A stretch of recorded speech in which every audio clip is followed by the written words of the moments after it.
efectivamente hablar de Hernán Cortés en una hora es todo un reto, pero también hablar de Hernán Cortés es como tratar de coger un chayote sin espinarse. Donde quiera que lo abordes, por donde quiera que lo veas, hay aristas que pueden herir susceptibilidades.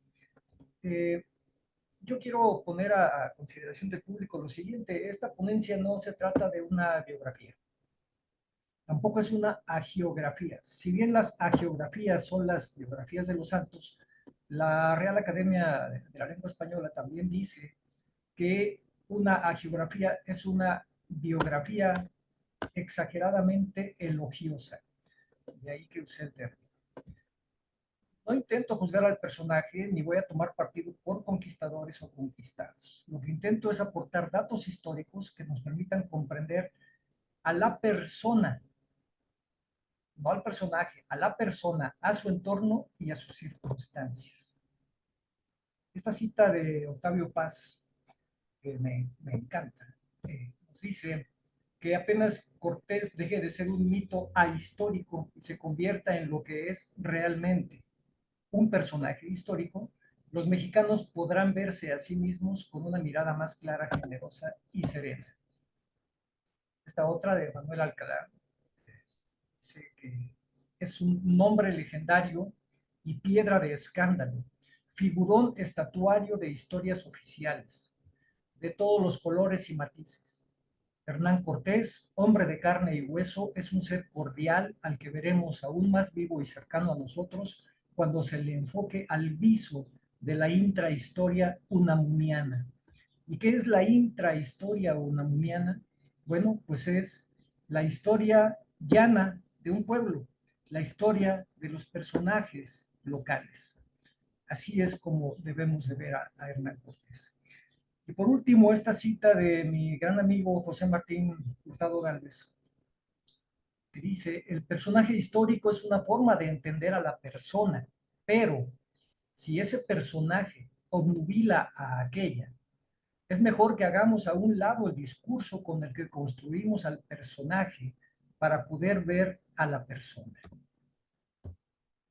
Eh, la idea no es original mía, la idea es del doctor José López Yepes de la Universidad Complutense de Madrid, que pasada la pandemia en 2021 publicó un ensayo que hicieron en conjunto la Universidad Complutense de Madrid y la Universidad Panamericana en México, en donde pusieron a un grupo de estudiantes a analizar escritos, películas, materiales diversos acerca de Hernán Cortés para comprender lo que se ha denominado la conquista de México. Y entonces me di cuenta que haciendo citas de lo que otras personas dicen de Hernán Cortés y de lo que él mismo dice de sí, podemos aproximarnos entonces a conocer algunos rasgos de la personalidad de Hernán Cortés, que es de lo que se va a tratar aquí mi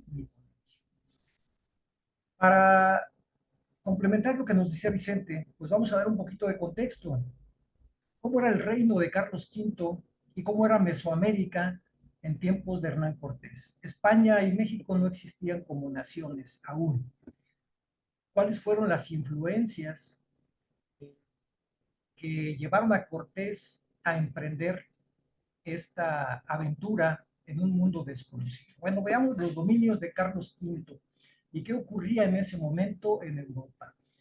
En aquellos tiempos se tenía la idea de que el mundo estaba próximo a su fin y de que el reino de Carlos V, al menos él estaba muy convencido de que iba a ser el último imperio antes del fin del mundo.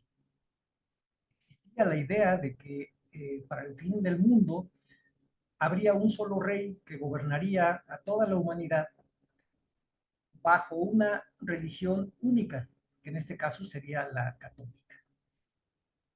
Estos dos preceptos sostenidos por el comercio, principalmente de los metales, pero también de las especies. Y era más o menos la visión europea del mundo. A este hombre, Carlos V, Sacro Imperio Romano Germánico y Carlos I de España. Le van a tocar las grandes conquistas en el nuevo continente. De la Nueva España, realizada por Hernán Cortés, hasta las Filipinas. He de decir que ninguno de los viajes de exploración o conquista fue financiado por la corona española. Estas eran empresas particulares. El rey únicamente daba su venia para que se emprendieran estas búsquedas de nuevos territorios y conquistas a cambio de el quinto real, es decir, el 20% de lo que se obtuviera, y algunos préstamos que le sirvieron para financiar sus guerras, primordialmente contra Francia, perdón, y sostener así su reino en Europa. El cristianismo estaba, si bien en un gran apogeo, porque acababan de ser expulsados los judíos, acababan de ser expulsados los musulmanes, en 1492 se había recuperado el territorio de Granada, etcétera. También estaba en medio de un cisma porque precisamente acababa de surgir la reforma luterana, el protestantismo. Entonces, la iglesia quería ganar adeptos a toda costa y el contrapeso pues era precisamente el protestantismo que estaba ganando también gente para sus huestes. Otra gran influencia fueron los libros de caballería, que eran las lecturas preferidas de muchos de aquellos que se vinieron a esta parte del mundo a hacer las Américas, como se decía, a ganar fortuna. Eh, Bajo esta influencia es que Hernán Cortés decide a una edad temprana embarcarse hacia este nuevo mundo. Este plano que vemos, pues bueno, es la configuración de ese nuevo mundo que apenas estaba siendo conocido por los, vamos a decir, españoles, como un recurso de brevedad discursiva. No voy a decir el Reino Unido de Castilla, Aragón, Navarra y los reinos agregados de Carlos V. Diré España de forma genérica, aunque no existía España como país. Entonces, vamos a darnos cuenta de que estos europeos van a llegar a un mundo extraño, a un mundo totalmente desconocido por ellos. Y desde 1492, que fue el descubrimiento de esto que ahora conocemos como América, los españoles, los europeos, solamente habían habitado las pequeñas islas que conocemos como las Bahamas y las islas grandes del Caribe, que ahora son Haití, Dominicana, Cuba, y de ahí no habían pasado. Del otro lado, simultáneamente, existían varias naciones que cohabitaban en un territorio, pero cada quien por su lado. Existían los mayas hacia el sur, sureste de lo que conocemos como México, en la península de Yucatán, pero también hacia Centroamérica. Y los mayas no eran una nación única, había mayas quiché, había mayas chicalancas, había distintas etnias que tenían algunos rasgos comunes. También hacia el occidente de lo que hoy conocemos como México estaban los purépechas, y en el altiplano central, en la parte que vemos de un color marrón, pues estaba precisamente la etnia dominante de esa zona, que eran los mexicas, aztecas o tenochcas. Todos ellos cohabitaban, eh, eran como pequeñas naciones. Esta última, la nación mexica, ya se había extendido por una gran parte de este territorio, había nacido justo en el centro de un lago, el lago de Texcoco, en un pequeñísimo islote, y a partir de ahí fundaron una nación muy poderosa, con una organización política, religiosa y militar envidiables. Ellos formaron una especie de confederación que se llamó la Triple Alianza con otros dos pueblos, Tacuba, Texcoco y Tenochtitlan. Y con ello lograron expandir y conquistar a muchos, expandir su territorio y conquistar a muchos pueblos, a los cuales, bajo la égida de Moctezuma, que gobernaba desde 1502 y lo iba a hacer hasta 1520, pues habían sometido a una serie de pueblos, habían engrandecido esa nación y había sometido a tributo a todos los pueblos que iban sojuzgando. Este códice, pues es el Códice Mendoza, donde se narran del lado izquierdo las conquistas de Moctezuma y del lado derecho los tributos que pagaban algunos de los pueblos. Dependía mucho de lo que producían en cada región y esto era lo que tributaban. Así en estas láminas vemos que tributaban pieles de jaguares, adornos de zote, castes de oro, plumas de aves preciosas, o plumas preciosas de aves, mejor dicho, collares de chalchihuites, eh, cacao, etcétera. En el lado derecho vemos algunos objetos de oro, algunas mantas. Entonces, este códice Mendoza o la matrícula de tributos, que es el otro que da cuenta de estos de pago como de impuestos, pues no son sino el libro de contabilidad de los aztecas. Y pronto iba a llegar a estos lugares una persona que se llamó Hernando Cortés de Monroy y Pizarro Altamirano. Subrayo Hernando porque Carlitos mencionó que algunos mexicanos odian a Hernán Cortés y resulta paradójico que le digamos Hernán, porque Hernán es un apócope familiar, es como a Francisco le decimos Paco o a José le decimos Pepe. Entonces, aunque lo odian algunos, le siguen llamando Hernán, así como de cariño. Esta es son los únicos datos que voy a dar de la biografía de Hernán Cortés. Nació a finales de julio, no se puede precisar la fecha, en 1485 en Medellín, Extremadura, Reino de Castilla, y a los 14 años de edad fue enviado a Salamanca, donde aprendió latín y rudimentos legales durante 2 o quizá 4 años. No hay un documento que certifique que estudió en la Universidad de Salamanca, pero sí se sabe que estuvo en casa de un tío, esposo de una media hermana del padre de Hernán Cortés, que era maestro en la universidad y que probablemente fue la persona que lo tuvo en su casa enseñándole esto que ya mencioné, latín y rudimentos legales. Regresó a su pueblo y causó muchos disgustos a su familia, anduvo vagabundeando a la flor del berro, es decir, gozando de los placeres de la vida. Después se fue a Valladolid, donde aprendió el oficio de escribano otra vez con su tío, que había cambiado de domicilio.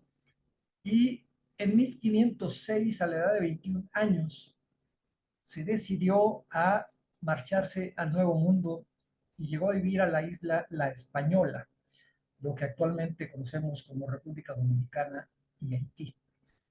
Ahí fue en busca de fortuna y logró colocarse de escribano en una notaría en Asua.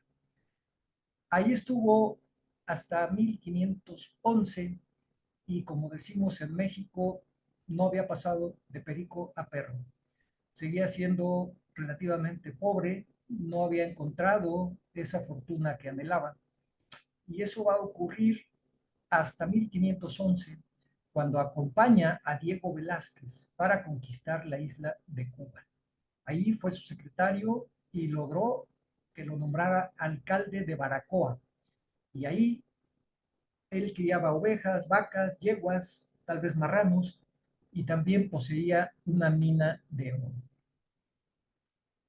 ¿Qué ocurría en las islas caribeñas? Pues que los europeos habían tomado por esclavos a la población local, a la población aborigen, pero estos morían debido a los malos tratos, a la explotación. Y poco a poco la mano de obra escaseaba. Entonces había que buscar más esclavos en las cercanías de estas islas y de ahí que en 1519 Hernán Cortés va a ser comisionado por Diego Velázquez para explorar nuevas tierras y conquistar, pero sobre todo para traer esclavos. Y bueno, en 1521 va a conquistar Tenochtitlan, subrayo Tenochtitlan, la pequeña isla en medio del lago de Texcoco. La conquista de México duró 300 años. 300. Lo que hizo Cortés fue, si me valen la expresión, como arrojar la piedra en medio de un estanque de agua y las olas poco a poco se fueron extendiendo en todas direcciones hasta lograr conformar el gran territorio que fue después la Nueva España, pero eso llevó 300 años. Entonces, aquí en este plano vemos a la isla de la Española, que era donde estaba Hernán Cortés, y después se trasladó a Cuba y desde Cuba emprendió esos viajes de exploración. ¿Qué ocurrió en esos 15 años que estuvo Cortés en las Antillas? Pues se percató de que la prosperidad de los conquistadores dependía de la explotación de la mano de obra, pero los esclavos se morían y había que buscar más esclavos en otras tierras. Cortés se convenció de que esta manera, este patrón de obrar, no era el adecuado y él concibió la idea de poblar y mezclarse con los indígenas, no con otro fin, sino con el de perpetuar la mano de obra indígena. Solo que había un problema, el rey no había dado su consentimiento para ello.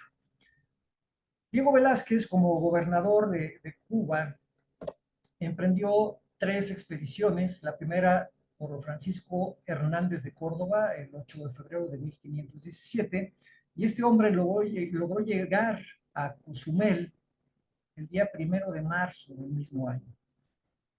Le siguió Juan de Grijalva a finales de 1518, y Grijalva se tardó mucho en la expedición, y eso no caló bien en el ánimo de Diego Velázquez, que a pesar de haber recibido ya noticias de Grijalva, decidió mandar una tercera exploración y para ello la responsabilidad recayó en Hernán Cortés. La responsabilidad y la confianza de Diego Velázquez recayó en Hernán Cortés y lo nombró adelantado y capitán general y gobernador de las islas que descubriere. Cortés creó un estandarte como este y bajo el símbolo de la cruz animó a sus seguidores a acompañarlo. Y bueno, él ya hablaba y en sus arengas decía que venía a poblar, aunque no contase con la autorización del rey. Eso despertó el ánimo de muchos que decidieron acompañar y así fue que partió Cortés con instrucciones muy concretas de Diego Velázquez. Destaco las siguientes: ampliar la santa fe católica y castigar con todo rigor a quien blasfeme, indagar acerca de los cristianos que estaban en calidad de esclavos, rescatar lo más que pudieran, esto es, cambiar o trocar oro por avalorios, no tener acceso ni coito carnal con mujeres fuera de la ley, cosa que cumplió cabalmente Cortés, y a mucha gente cuando digo esto en las conferencias que doy les causa risa, pero no, esto lo cumplió a cabalidad, porque mujer que le regalaban, mujer que la bautizaba inmediatamente, entonces ya no estaba fuera de la ley. Prohibición de tomar objetos propiedad de los indios. Y vamos a ver que en un principio Cortés siguió al pie de la letra las instrucciones de Diego Velázquez. Cuando llegó a Cozumel, reprendió a Alvarado y castigó al capitán por haber robado objetos de los indios. Este es el testimonio de Bernal Díaz del Castillo. Estando en esto, llegó Cortés con todos los navíos y después de aposentado, la primera cosa que hizo fue mandar echar preso en grillos al piloto Camacho, porque no aguardó en la mar como le fue mandado, y describió el pueblo sin gente, y supo cómo Pedro de Alvarado había ido al otro pueblo, de que les había tomado gallinas, paramentos y otras cosas de poco valor de los ídolos, y el oro medio pobre, mostró tener mucho enojo de ello y de cómo no aguardó el piloto y reprendióle gravemente al Pedro de Alvarado. O sea, hasta aquí Cortés estaba siguiendo al pie de la letra las no ordenanzas, las instrucciones que le había dado Diego Velázquez. El periplo de Cortés lo que hoy conocemos como México, estuvo lleno de eventos fortuitos que también obraron en favor del conquistador. Por ejemplo, su coincidencia en la llegada con la leyenda del regreso de Quetzalcóatl, el rescate de Jerónimo de Aguilar, que fue su primer intérprete, su segundo porque llevaban allá un par de intérpretes cuando fueron en la expedición, el obsequio de Malintzin, a quien después bautizará como Marina y que le va a ser de gran utilidad, los gérmenes que llegaron con los europeos a estas tierras y diezmaron a la población aborigen, como fue la viruela, el sarampión, el tifo, etcétera. La diplomacia mesoamericana que dio ventaja a los europeos y la forma de pelear de los aborígenes mesoamericanos que consistía en capturar para después sacrificar. Bueno, el rescate de Jerónimo de Aguilar, si bien ya llevaba las instrucciones de buscar a los náufragos, fue fortuito en el sentido de que él manda una expedición con algunos objetos para intercambiar por los esclavos. Sabía que había dos esclavos, pero pasa el plazo que él dio a los enviados y parte con sus naves, pero resulta que una de ellas estaba haciendo agua y tuvieron que regresar para hacer la reparación, el carenado. Y en ese momento, en esos lapsos que estuvo ahí, regresaron los expedicionarios solamente con uno de los dos esclavos de los mayas, de esclavos españoles o europeos, y era Jerónimo de Aguilar. Entonces fue un poco fortuito este encuentro, que le sirvió, le valió de mucho a Hernán Cortés para poder hablar con los aborígenes. El otro, el otro que no quiso regresar fue Gonzalo Guerrero. Si bien a Cortés se le ha llamado como el padre del mestizaje, bueno, habría que pensar o repensar ese título porque desde mi punto de vista le corresponde a Gonzalo Guerrero. Él ya estaba casado con una mujer maya y tenía hijos y decidió quedarse en ese estado de las cosas, no regresar con los españoles. El 15 de abril, después de la batalla perdón, el 15 de abril recibió en obsequio a 20 mujeres indígenas, entre ellas a Malinche. Y aquí hay que aclarar una cosa, Malinche no era la mujer, Malinche era Cortés. En lengua náhuatl, Malinche significa el amo de Malintzin, el señor de Malintzin. Entonces, cuando los indígenas se dirigían a Cortés, a él era el que le decía Malinche, no a Marina, no a Malintzin. Las epidemias que ya había yo mencionado, viruela, gripe, peste bubónica, paperas, tosferina, sarampión, entre otros, que diezmaron a la población indígena. Y la diplomacia mesoamericana contra la diplomacia europea. ¿Qué es esto? Bueno, en Mesoamérica, cuando una nación decidía invadir a otra, llevaba su ejército hasta la frontera, ahí quedaban, ahí esperaban a que llegaran los que iban a ser invadidos, y había un diálogo. En ese diálogo se acostumbraban dar obsequios, diferentes materias, y si los invasores los recibían y se quedaban con ellos, se retiraban y todo quedaba en paz. Si por el contrario los rechazaban, entonces ya se sabía que iba a haber una confrontación armada. Cuando Cortés llega a Veracruz, llegan emisarios de Moctezuma a ofrecerlos a Cortés, entre ellos un disco de oro y uno de plata. El de oro dicen que era del tamaño de una rueda de una carreta y el de plata más grande aún, más un sinnúmero de cosas que se detallan perfectamente en la segunda carta de relación. Bueno, perdón, en la primera carta de relación. Eh, Cortés se queda con los obsequios, pero no se va, a pesar de que los enviados de Moctezuma le decían que se fuera. Entonces, esto desconcertó a los indígenas. Ese día, además, Cortés mandó hacer un alarde para impresionar a los enviados de Moctezuma. ¿En qué consistió ese alarde? Bueno, en cargar las bombardas, los cañones, en aderezar a los caballos con cascabeles. Los indígenas nunca habían visto un caballo, de manera que vieron formados a los jinetes, entre ellos a Cortés, cabalgando, haciendo ruido.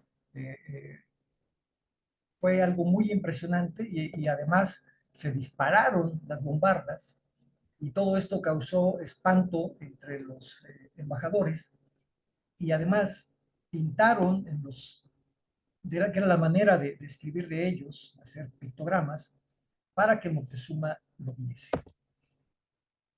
Los mesoamericanos al pelear capturaban para después sacrificar. Los españoles mataban a distancia con las armas que traían, los mosquetes, las ballestas, lanzas, etcétera. Eh, entonces eso obró en favor de Hernán Cortés. Dos veces por lo menos fue hecho prisionero Hernán Cortés durante la guerra de conquista de Tenochtitlan y dos veces fue salvado de las manos de los indígenas. Si el proceder de los aborígenes hubiera sido distinto o semejante al de los españoles, Cortés no hubiese sobrevivido a la conquista de México. Los sacrificios, por cierto, fue lo que más impresionó a los españoles que llegaron a estas tierras y consideraron estas prácticas abominables. A pesar de que en Europa, en España, concretamente, aquí vemos un grabado de la Plaza Mayor de España, que es un auto de fe, pues se hacían ejecuciones públicas, incluso se llegaban a quemar vivas a personas que eran juzgadas por la Santa Inquisición o el Santo Oficio. Pero bueno, esa es otra historia. Cortés, conquistador, diplomático, seductor, estadista y escritor. Ah, por cierto, esta pintura corresponde a una efeméride que tiene lugar el día de hoy, la batalla de Centla, en Tabasco. Un 25 de marzo de 1519, Cortés gana en Tabasco una batalla y ahí va a fundar la primera o el primer asentamiento europeo en América. Un día como hoy, de 1519, 25 de marzo. Cortés era un gran diplomático y siempre, dice Bernal Díaz del Castillo, atraía con buenas palabras a los caciques y los convencía de que el emperador europeo tenía grandes señores como vasallos y que era bien que ellos le dieran la obediencia.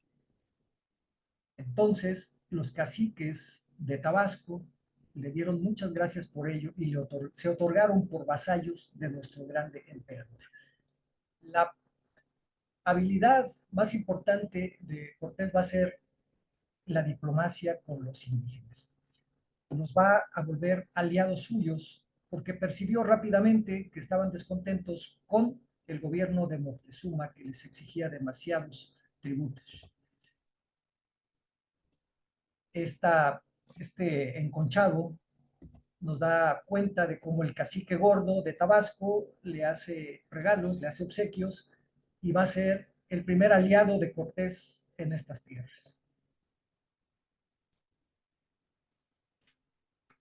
Enseguida, Cortés va a tomar la determinación de formar el primer cabildo en Veracruz y días después, entre el 15 o el 25 de mayo de 1519, ese cabildo va a nombrar a Cortés capitán general y justicia mayor. Esto va a ser un deslinde de Diego Velázquez en Cuba. Y a partir de aquí, la aventura correrá por cuenta de Cortés y su pequeño ejército, si podemos llamar ejército a un grupo de soldados que en realidad pocos tenían formación militar. Lo primero que hizo para señalar la justicia fue colocar en la plaza una horca y una picota, señal de justicia. Y el 1 de julio va a ocurrir algo notable porque llegó a Veracruz la nave de Juan de Saucedo, procedente de Cuba, informando que Velázquez ya contaba con autorización del rey para fundar colonias en la tierra recién descubierta. Este va a ser un parteaguas y Cortés dice, ok, si ya le dieron el permiso a Diego, pues yo también lo puedo obtener y ahora yo voy a mandar embajadores para que lleven al rey el quinto real y cartas que van a decirle al rey Carlos V que él, Hernán Cortés, está conquistando esas tierras para su majestad. Se ha considerado a Cortés como el más grande conquistador español. Él fue además un gran escritor y su obra precisamente fue la manera de legitimar sus acciones y pregonar su fama. Eh, las cartas de relación, las 5 que publicó, y algunos otros textos fueron prohibidos por el rey. ¿Por qué? Porque estaba teniendo tal popularidad que llegó a crear celos en el rey de España, que dijo, se acabó, no se publican más y se queman sus obras. Esas cartas de relación son como un autoelogio, en donde Cortés dice, mi señor, yo he conquistado, he hecho, he ganado desde adeptos para la religión católica, porque estoy convirtiendo a todos los indios, como oro que le mando a usted, como tierras para gobernar y enriquecer su reino, etcétera. Pero en todas ellas Cortés pues hace alarde de su propia persona y poco habla de sus capitanes.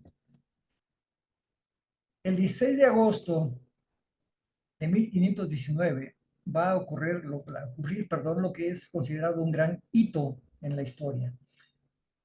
El mito dice que Cortés quemó sus naves. La realidad es que dio al través con ellas. Las hundió deliberadamente por dos razones. La primera, había gente que todavía era leal a Diego de Velázquez y querían regresarse a Cuba. Entonces, no habiendo naves, no hay en qué regresar. Y segundo, su empresa, su aventura no tiene retorno. No va a parar hasta llegar a la gran Tenochtitlan, de la que ha escuchado ya que tiene una riqueza impresionante en oro. Entonces aquí la misión va a guiar a Cortés para emprender esta acción deliberada de hundir sus naves. López de Gómara nos cuenta que para que le siguiesen todos, aunque no quisiesen, acordó quebrar los navíos. ¿Sí? Se puso de acuerdo con algunos maestros para que secretamente barrenasen los navíos y rogó a otros pilotos que echasen fama de cómo los navíos no estaban más para navegar de cascados y roídos de broma. La broma es un molusco que rae la madera de los barcos y los deja inservibles. Entonces, esa fue la versión que corrió, aunque en realidad Cortés los mandó a hundir deliberadamente. Pero tuvo el buen tino de guardar la madera, los velámenes, los herrajes, todo lo que le pudo ser de utilidad después los dejó a buen recaudo. A partir de esta acción va a emprender su marcha a Tenochtitlan, a Culua, a esa ciudad que parece resplandecer de oro, y nada se va a interponer en su camino. Bueno, ¿qué digo nada? Se interpusieron los tlaxcaltecas, una nación que en medio de todo el territorio azteca era independiente y eran acérrimos enemigos de los aztecas. Y cuando vieron llegar a los españoles, pensaron que eran enviados de sus enemigos y pelearon con ellos. Finalmente, Cortés los convence de que él los va a librar del yugo de los aztecas y termina siendo una poderosa alianza con el cacique tlaxcalteca Xicoténcatl el Viejo, que además era ciego, por cierto. Y Xicoténcatl le va a dar 10,000 indios para emprender la conquista, para hacer la guerra, en caso necesario, a los aztecas. Así que ahora Cortés ya tiene aliados totonacos y ya tiene aliados tlaxcaltecas. Su ejército se ve robustecido y su objetivo es la gran ciudad de Tenochtitlan, en medio del lago de Texcoco, que aquí vemos en una reconstrucción de Thomas Hall maravillosa, que nos da idea de cómo era ese islote. Ese islote así se veía para 1519, pero originalmente era una cosa diminuta, pequeñísima. Todo lo que creció fue hecho artificialmente. Estaba a punto de ocurrir entonces el encuentro entre dos conquistadores y un tremendísimo choque cultural. Esos dos conquistadores eran Moctezuma, que ya expliqué cómo había sometido a muchos pueblos mesoamericanos, y Hernán Cortés. Las ideologías de uno y de otro van a chocar brutalmente. Esta es una fotografía de la capital, de la Catedral de Sevilla, perdón. La arquitectura europea, las catedrales que representaban el poder religioso, la forma de vivir de una ciudad europea y la forma de las ciudades mesoamericanas pues eran diametralmente opuestas. Aquí la gran catedral o el gran Q, el templo mayor de Tenochtitlan, pues difiere mucho de lo que es la gran catedral de Sevilla. Y sin embargo, Cortés no dejó de admirarse. En la segunda carta de relación, él escribe que hay bien 40 torres altas, es decir, 40 templos, y bien obradas, que la mayor tiene 50 escalones para subir al cuerpo de la torre. La más principal es más alta que la torre de la iglesia mayor de Sevilla. Son también labradas así de cantería como de madera, que no pueden ser mejor hechas ni labradas en ninguna parte, porque toda la cantería de dentro de las capillas donde tienen los ídolos es de imaginería y saquisamíes, y el amaderamiento es todo de masonería y muy pintado de cosas y monstruos y otras figuras y labores. A pesar de no ser algo a lo que estaba habituado Cortés, admiraba la arquitectura indígena. Y se va a dar el encuentro entre estos dos conquistadores un día 8 de noviembre de 1519 en una de las calzadas de esta gran ciudad de Tenochtitlan. Ahí ocurre el encuentro, pero eso no es lo importante es lo que ocurrió el día 14 de noviembre, o sea, una semana después. Hernán Cortés toma prisionero a Moctezuma. Cortés le había dado alojamiento en la casa de Axayácatl, su abuelo, y en las palabras de recibimiento le dijo a Cortés, pues algo que seguimos diciendo los mexicanos cuando recibimos una visita: mi casa es tu casa. Y se lo tomó muy a pecho Cortés y dijo, pues la casa es mía, venga, tomo prisionero al gobernante y ahora yo gobierno. Y el día que lo prende, le dice que pues ni haga alboroto, porque si no, seréis muerto de acuestos mis capitanes, que no los traigo para otro efecto. Cortés, sin embargo, va a eh, seguir recibiendo amenazas, no amenazas, hechos contundentes de parte de Diego Velázquez, que manda a una misión con Pánfilo de Narváez para capturar a Cortés, aprenderlo y llevarlo a Cuba.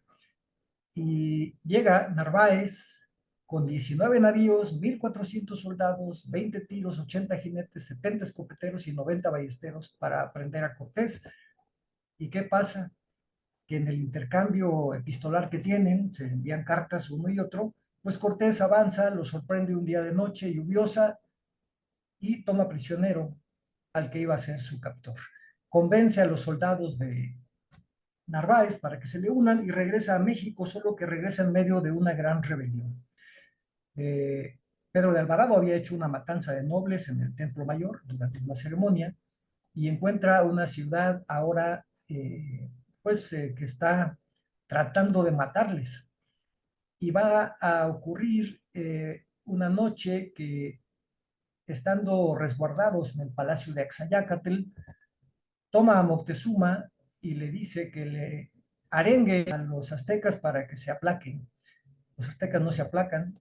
En este otro dibujo podemos ver a Cuauhtémoc con una honda le avienta una piedra a Moctezuma. Presuntamente es herido y por esa herida muere, pero también hay otros códices que muestran una historia diferente, donde es muerto por el filo de una espada española y su cadáver arrojado junto con el de su primo al lago de Texcoco.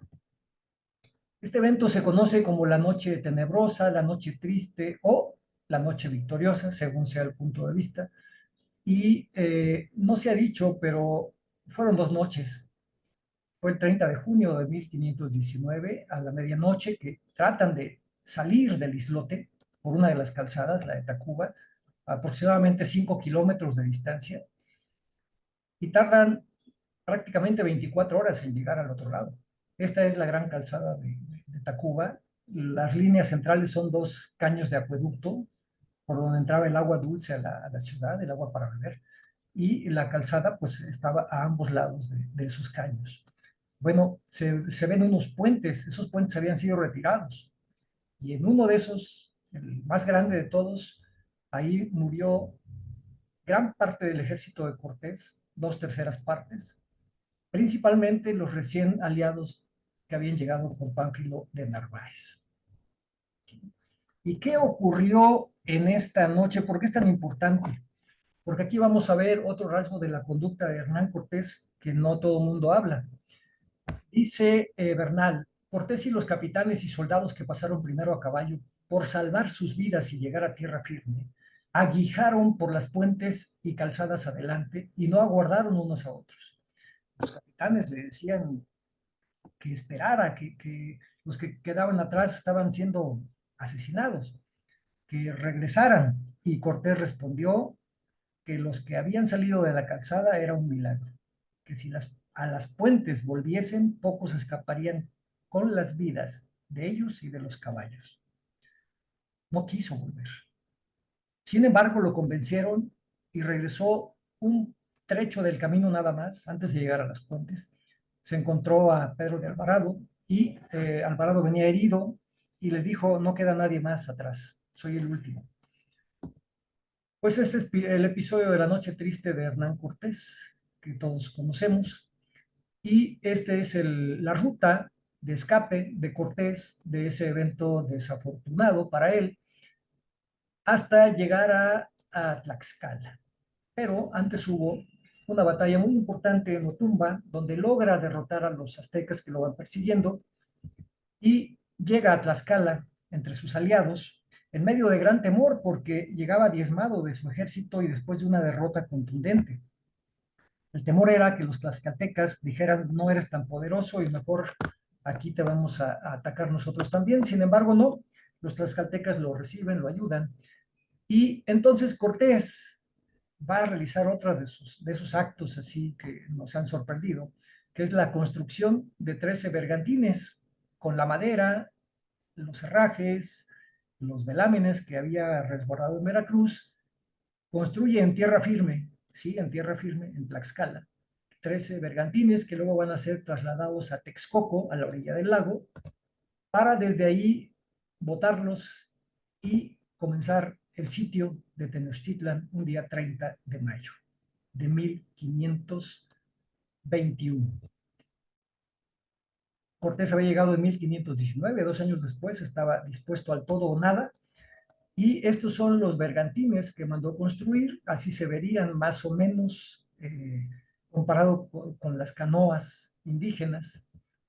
Y pues bueno, el día 13 de agosto de 1521 toman Tenochtitlan y Cuauhtémoc, que era el gobernante en ese momento, se va a refugiar a su tierra, que era Tlatelolco, otro islote anexo a Tenochtitlan, y ahí, después de cruentas batallas, huye y al huir en una canoa es tomado prisionero.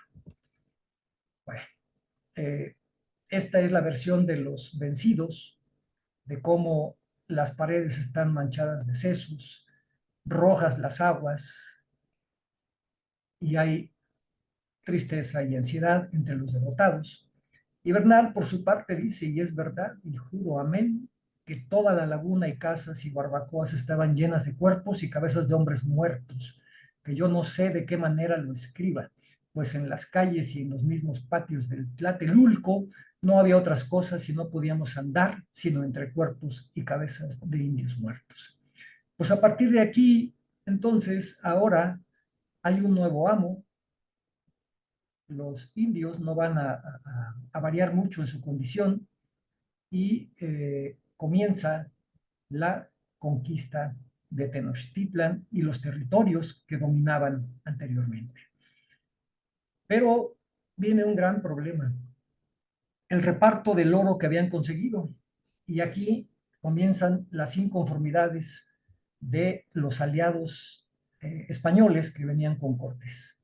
¿Por qué? Porque en el reparto Cortés tomó la mayor parte y lo que les dio a muchos ni siquiera lo quisieron tomar, porque era tan poco que no valía la pena. Eh, Estos documentos que me compartió mi amigo Omar Arteaga, que obran en el Archivo General de la Nación, dan cuenta del descontento de sus soldados por el pobre reparto que les hizo del botín. Ya en el juicio de residencia que se le fincó a Cortés, el juicio de residencia no es otra cosa que, en términos actuales, una auditoría de un funcionario para saber cómo había obrado con los recursos públicos, ¿no? En este caso, pues nada más con los territorios que gobernaba para el rey. Y Francisco Cervantes de Salazar nos dice que aunque era tan valeroso, no pudiera, sin los indios, haber conquistado grandes reinos y señoríos, pero que en el repartir de las ganancias de la guerra tomaba lo más y mejor para sí. Esta fue una queja contundente. Y bueno, veamos que en este plano de la Plaza Mayor de México, donde se estaba construyendo ya una nueva ciudad, esta propiedad, las casas viejas de Cortés, ocupaban lo que hoy conocemos la calle de Francisco y Madero hasta la calle de Tacuba, 2 manzanas completas. Eran las casas viejas de Cortés y las casas nuevas, que es lo que hoy conocemos como el Palacio Nacional de México. Pues sí que se hizo de bienes Cortés. La ciudad fue destruida, el gran templo y los templos adyacentes fueron desbaratados y con las piedras que fueron construidos, pues ahora se construyeron nuevos edificios al estilo europeo. La conquista militar estuvo acompañada de la conquista espiritual. ¿Por qué? Porque Cortés sentía que eran los designios que guiaban, los designios divinos que guiaban su empresa. Este cuadro muestra a Cortés arrodillado en 1524 cuando llegaron los primeros frailes franciscanos que él solicitó a Carlos V. ¿Sí? Esto fue en mayo de 1524. Francisco Javier Clavijero nos da otro rasgo de la personalidad de Cortés diciendo que su celo por la religión en nada fue inferior a su constante e inviolable fidelidad a su soberano, pero el esplendor de esta y otras buenas cualidades que lo elevaron a la clase de los héroes fue eclipsado por algunas acciones indignas de la grandeza de su alma. Para terminar, vamos a ver algunos aspectos negativos de la vida de Cortés y cuáles fueron sus grandes pecados. Primero, la traición a Diego Velázquez. Después, Cortés fue traicionado por Cristóbal de Olid, por Francisco Muñoz de Guzmán, etcétera, como que era un patrón. La matanza de Cholula, la ejecución de Xicoténcatl el Joven, la destrucción de Tenochtitlan, el suplicio y la ejecución de Cuauhtémoc, no repartir equitativamente el oro rescatado, la encomienda de indios, que realmente fue un disfraz de esclavitud, el presunto asesinato de su primera esposa, y aquí vemos un grabado de la matanza de Cholula. Presuntamente le habían puesto una celada antes de llegar a Tenochtitlan, en esta ciudad muy grande, pero Bartolomé de las Casas dice que en realidad no fue un castigo, sino que fue una vil matanza para poner y sembrar su temor y braveza en todos los rincones de aquellas tierras. El ahorcamiento de Xicoténcatl, el joven hijo de aquel viejo con el que hizo la alianza tlaxcalteca, el suplicio de Cuauhtémoc. Aquí vemos este cuadro de Leandro Izaguirre, donde le están quemando los pies a él y a su primo. En realidad, el suplicio no consistió en quemarle los pies con fuego, sino meterle los pies en un caldero de aceite hirviendo, lo que los imposibilitó para poder caminar el resto de sus vidas, que serían breves, por cierto. Porque el 28 de febrero de 1525, durante la expedición a las Ibueras, hoy Honduras, fueron ahorcados. Y Bernal Díaz describe que sin haber más probanzas, Cortés mandó ahorcar al Guatemuz, o sea, Cuauhtémoc, y al señor de Tacuba, que era su primo. Y todos pensaron que esta era una muerte injusta y quedaron muy tristes por ello. Se le fincó un juicio de residencia por las quejas que había de llevarse la quinta parte de todo lo que se, se, se obtenía como si fuera un rey. O sea, Cortés asumió su papel como de gran señor y dijo, me quedo con la misma cantidad que el rey y lo demás lo repartimos, ¿no? Se le acusaba también de haber asesinado a su primera mujer, de tener mucho señorío, en fin, de muchas cosas negativas. Fue un conquistador de mujeres también. Eh, los historiadores dan cuenta de 7 mujeres y 11 hijos. Aquí vemos algunas de ellas y algunos de sus descendientes, pero en realidad hay quien dice que tenía casi un harén con varias indias, entre ellas parientas, podían ser hermanas, pero eso no obstaba para que Cortés las tuviera a su servicio. Eh, Clavijero, López de Gómara y otro autor nos dicen, Francisco Cervantes de Salazar, dice, su ardiente amor a las mujeres lo enroló en algunas malas acciones y tiempo antes le había causado graves discursos y peligros. Era celoso en casa, siendo atrevido en las ajenas. Regocijábase mucho con las damas y era muy comedido y liberal con ellas. Pues sí, desde chiquillo le gustaron los placeres de las mujeres. En su primer viaje a España, requerido por el rey para platicar de la forma de gobernar, lo acompañó Martín el Mestizo, el hijo que tuvo con Marina o Malinche, y allá lo dejó en la corte. Gonzalo de Sandoval y Andrés de Tapia, más algunos hijos de Moctezuma. Se entrevistó con el rey y luego el rey lo fue a visitar a la casa donde estaba, que era la casa del duque de Medina Sidón, porque estuvo enfermo y casi al borde de la muerte. La pintura representa el momento en que Carlos V visita a Hernán Cortés, estando enfermo. Cumplió el sueño de emparentar con la nobleza, casándose con una marquesa, y logró que se le diera el título de Marqués del Valle de Oaxaca, 22 pueblos y 23,000 vasallos, más otras propiedades importantes. También obtuvo autorización del rey para fundar un mayorazgo. El mayorazgo es una institución que permite que los bienes de una persona pasen a sus familiares, a los que él designe.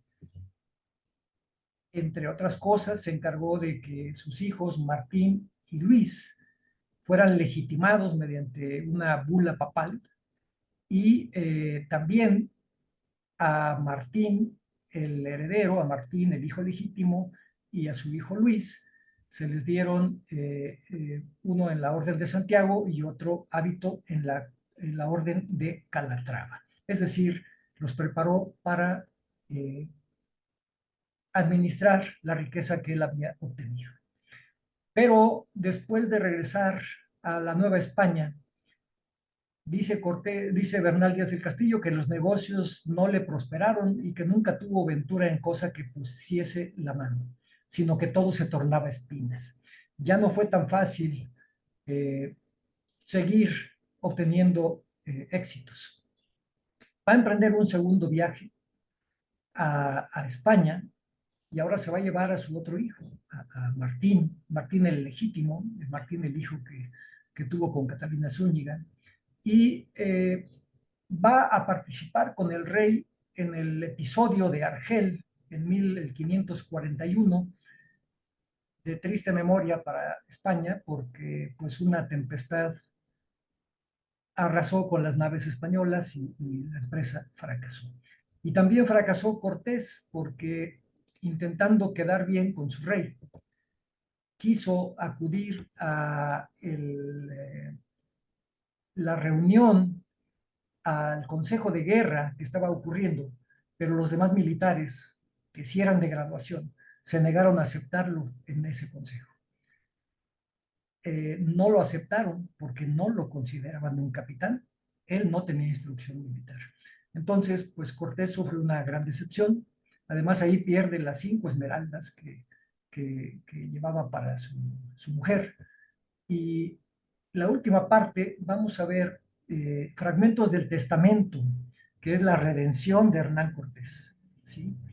Eh, Dice una cita bíblica que por sus obras los conoceréis. Bueno, pues prácticamente en el lecho de muerte, redacta este testamento en donde manda decir 5,000 misas, entre otras cosas. Pero lo primero que ordena es que le ordena a su sucesor, al sucesor del mayorazgo, que lleve sus huesos a la Nueva España. Cortés no quiere permanecer en España. Da instrucciones de dónde sean depositados en un templo que él mandó construir en Coyoacán, templo que nunca se edificó, por cierto, y le deja también instrucciones a su hijo legítimo, a Martín Cortés, que, cielo, por favor, me pasas mi cargador, que eh, lleve los restos de Catalina Pizarro, su señora y madre, y de Luis, el hijo que murió en Texcoco, para que sean enterrados junto con él, perdón. Y manda a decir 5,000 misas, 5,000 misas, 2,000 por las ánimas de aquellas personas que murieron en su compañía y servicio en las conquistas, 2,000 restantes por las ánimas de aquellas personas a quienes yo tengo algunos pendientes, algunos cargos de que no me acuerde, y 1,000 por las ánimas del purgatorio. Es decir, Cortés estaba consciente de que su conciencia, válgame la redundancia, pues tenía cosas tremendas que cumplir. ¿Sí? Mandó también que se terminara desconecta todo, que se construyera un hospital en la Ciudad de México, y que la renta de las casas viejas de Cortés, la que vimos hace un momento, sirviera para financiar la obra y el funcionamiento de dicho hospital. Esas casas viejas tenían muchas tiendas en la parte de abajo que le daban pingües ganancias. Y bueno, esta es una de las herencias de Hernán Cortés en México, porque ese hospital de la Purísima Concepción y Jesús Nazareno, con este último nombre se conoce ese hospital, pues sigue funcionando en la Ciudad de México. También le deja dinero a don Martín y a don Luis, sus hijos naturales. Le deja dinero a Catalina Pizarro, la hija que tuvo con Leonor Pizarro, una hija fuera de matrimonio. A doña Leonor y doña María, sus hijas naturales, para que les den dotes para sus casamientos. A doña Elvira de Hermosa, que le dio una hija también, la María, le deja dinero, a ella la casó con otro buen español, pero se procuró que en su testamento le dejara dinero. Esto es otra prueba de que Cortés sabía que tenía cargos de conciencia, y dice que se averigüe y se sepa si las tales tierras que eran propiamente de algunos de los naturales de aquellos pueblos se les restituyan dichas tierras, ¿sí? Y de los tributos que yo he llevado de los vasallos y recibido de ellos otros servicios, así como personas reales, y también sobre esto hay opiniones, si se puede recibir con conciencia o no, mando que se averigüe a sí mismo lo que yo he recibido, y si algo les correspondiese, que se les devolviese. Bueno, Hernán Cortés el día 2 de diciembre dictó un codicillo para desheredar a su hijo Luis, su hijo ilegítimo, no por otras causas, parece ser que era conveniente para la forma de administrar mejor sus rentas, y ese mismo día murió en Castilleja de la Cuesta a los 62 años de edad. Eh, Esteban Miracaballos, en su libro Hernán Cortés, una biografía para el siglo XXI, dice que Hernán Cortés no mostró querencia alguna hacia su patria chica. Cortés no se mandó construir ningún palacio en Medellín, no invirtió en su tierra natal, ni soñó con regresar rico a su terruño. Sí lo hizo en cambio con su querida Nueva España, donde todavía hoy siguen en pie varios de sus palacetes y algunas de sus fundaciones, entre ellas el Hospital de la Purísima Concepción, hoy conocido como de Jesús. Probablemente, desde que contempló a lo lejos aquella majestuosa ciudad de Tenochtitlan, se enamoró de aquellas tierras en donde, pese a las circunstancias, siempre pretendió vivir y morir. Bartolomé de las Casas dice que Hernán Cortés fue un ambicioso que no dudó en destruir todo un imperio para conseguir sus fines.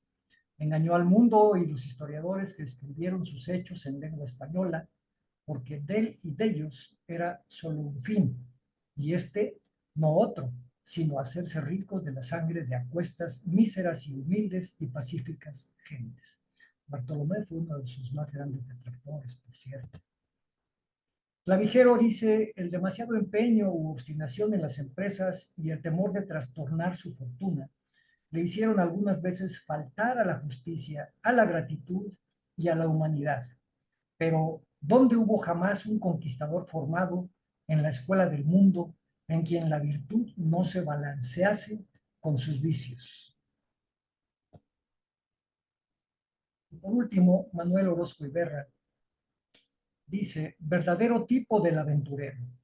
Apenas podrán hallarse en la historia merodeadores más rapaces y guerreros más esforzados. Su jefe es un coloso y para ser grande no ha menester que se oculten o se santifiquen sus defectos. Era hombre y como hombre fue un compuesto de bien y de mal. A pesar de la mezcla, tiene muchos codos de altura sobre la estatura común. Lo dice un mexicano, Manuel Orozco Iberra. Los restos de Hernán Cortés, después de 9 traslados, reposan en el templo de Jesús Nazareno que él mismo mandó construir, anexo al hospital del mismo nombre, de Jesús Nazareno, en la Ciudad de México, y una placa discreta. Es todo lo que queda como testimonio del cuerpo de Hernán Cortés que ahí reposa. Pues amigos, aquí voy a parar. Les agradezco mucho su atención